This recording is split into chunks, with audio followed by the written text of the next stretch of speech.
Debbie Reynolds belongs with names like Sandra Dee and Doris Day on any list of beloved, wholesome musical actresses. They all brought an all-American charm to everything they worked on, and they won over audiences every time.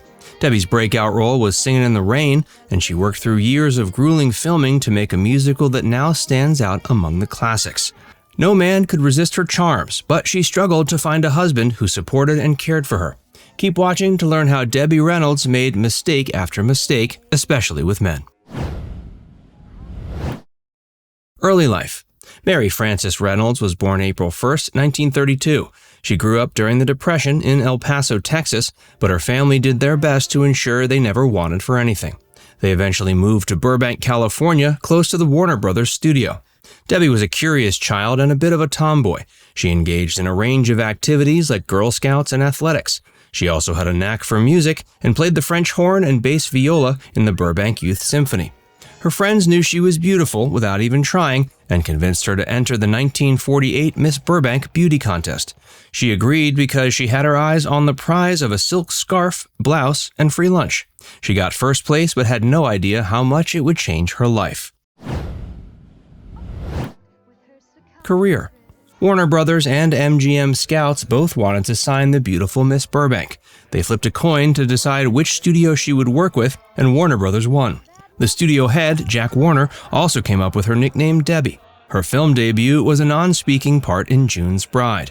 Her next role in The Daughter of Rosie O'Grady was written specifically for her. It was canceled after Warner Brothers decided to stop producing musicals, but that didn't stop her. She then moved to MGM and worked with Fred Astaire in Three Little Words. Her performance earned her a Golden Globe for Most Promising Newcomer. Her next role was perhaps her most famous, Singin' in the Rain. She struggled to learn the dance and broke down when Gene Kelly insulted her, but Fred Astaire, whom she befriended while filming her last film, offered to help. Gene was an infamous perfectionist who worked his co-stars in Singin' in the Rain to the bone as the film's choreographer. Debbie later joked that childbirth was the only thing she'd ever done that was as hard as meeting his expectations. She even broke several blood vessels in her feet during one scene and had to be carried off set. Singin' in the Rain was a modest commercial success when it was released, but eventually it became a critical darling. It reached the top spot on the American Film Institute's list of great movie musicals and entered the Library of Congress's National Film Registry in 1989. Debbie also played the lead in another successful musical, The Unsinkable Molly Brown, in 1964. She received her only Academy Award nomination for the role and said it was her favorite to play. Her other projects include a lead role in the film The Singing Nun, a voice role as Charlotte in the 1973 animated Charlotte's Web, and a Tony nomination for playing the lead in a revival of Irene. Debbie also got her own show, The Debbie Reynolds Show. It seemed like a great deal until she noticed that cigarette ads ran during the breaks. She left after a year, losing out on $2 million of potential money from a planned second season, film, and new series. Eddie Fisher. Debbie married Eddie Fisher in 1955. He was a popular singer and actor who had several successful records and appeared in plenty of TV shows. Frank Sinatra allegedly warned Debbie not to marry Eddie while they were working on the 1955 film The Tender Trap. He said her future husband wouldn't be faithful, but she didn't heed his misgivings. Eddie and Debbie had a daughter, Carrie, in 1956, and they starred in a film called Bundle of Joy that seemed to mirror the experience. They also had a son named Mike Todd after his friend Elizabeth Taylor's husband. When he died in a plane crash in 1958, Eddie insisted on leaving to marry Elizabeth. When Mike Todd died in a plane crash in 1958, Eddie insisted on leaving to marry Elizabeth. The fact that the two women were close friends made the affair sting even more. It was a betrayal that lit up the tabloids. They portrayed Debbie as the victim and alleged that Elizabeth only married Eddie to get over her grief after losing Mike Todd. It took years for the two friends to make up, but that time eventually came. They met on an ocean liner in 1964, and Elizabeth apologized and expressed regret. They laughed at Eddie's expense, and it healed their relationship. Debbie's son says Eddie was the best of her three husbands despite the infidelity. He had pure intentions and never took any of her money. Harry Karl. Debbie Reynolds was a major film star, but she struggled financially after divorcing Eddie because he never paid child support. She needed to find a stable man to help support her family, and eventually thought she had.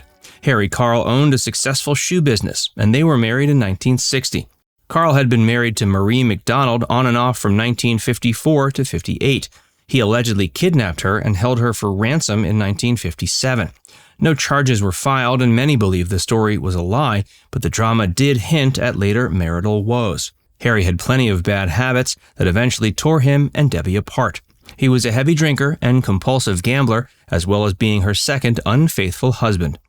Debbie divorced Harry in 1973 and ended up being $10 million in debt. She had to foreclose on her house and start touring nightclubs to make enough money to survive. Before we tell you more about Debbie Reynolds, be sure to give this video a like and subscribe to Facts First if you haven't already. Richard Hamlet.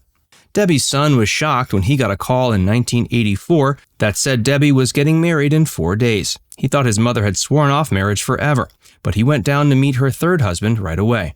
His first impression was positive. Debbie also felt he would finally be the man she was looking for.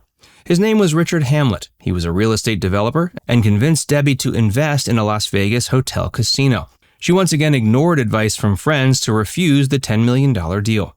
The casino was nothing more than a front to send her money out of the country. She had found another compulsive gambler who had no qualms stealing from her for his own gain. He also had a dangerous temper and made her fear for her life. He took her to the balcony of the hotel one night after an argument. She was convinced he intended to push her off to get her $1 million life insurance policy. Debbie divorced Richard in 1996. The fight over her remaining assets was long and arduous. Debbie and Carrie. Debbie's relationships with her husbands weren't the only ones marked by trouble and pain. She did everything she could to be a devoted mother, including being her children's scout leader, but it wasn't always enough. Her relationship with daughter Carrie was particularly strained. There was a time when they didn't speak for almost 10 years. Substance abuse and mental health issues made it difficult for them to have a healthy relationship. They both appeared on Oprah in 2011. Debbie said there were times she thought she'd lose her daughter, but struggling to keep her was worth it. Carrie wrote a semi-autobiographical novel, Postcards from the Edge, in the 80s. It later became a movie starring Meryl Streep and Shirley MacLaine. Death and last years. Debbie's career slowed down in her later years, but she never stopped making appearances. She performed in Vegas 3 months a year and got a street named after her, Debbie Reynolds Drive.